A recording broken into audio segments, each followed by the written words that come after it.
Шақ ауылына келіп қалдық.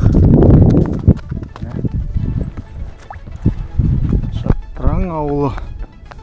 Жаңбырсыз жаздан сақтаны, жапа шеккен аздан сақта, қасиетсіз кектен сақта, кегін қуған көптен сақта, бұлттың аласынан сақта, жаудың жаласынан сақта.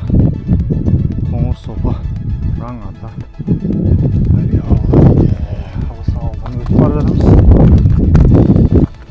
37 километрдей жүрдік.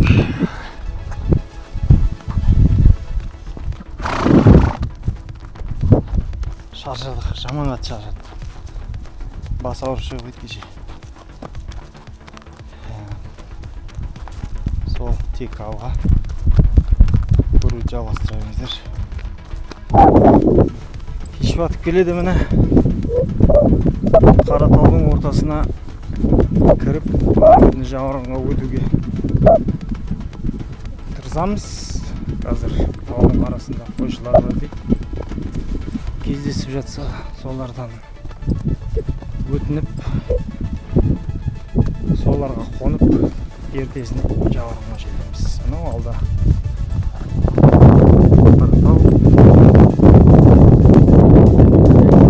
бүгінгі бірінші күнде осымен бітіп келе жатыр.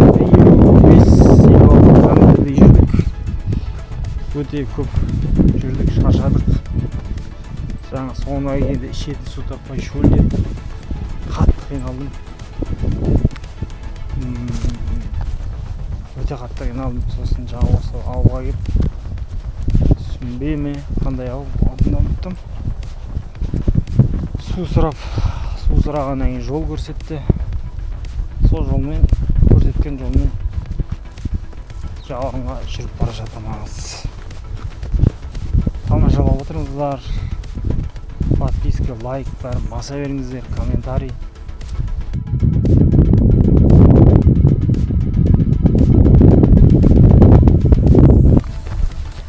Қаратау.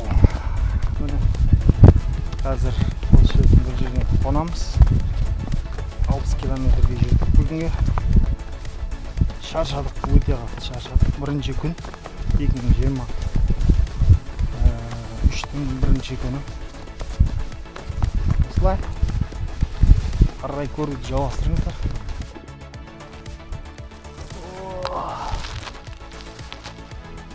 Шаршадық, ұйықтаймыз, арғымақ. Біраз оған атқа мінбегелі. 60-тан аса километр жүріп тастадық. Қаратауға қарап бұлай естіп жатамыз. Міне Қаратауға.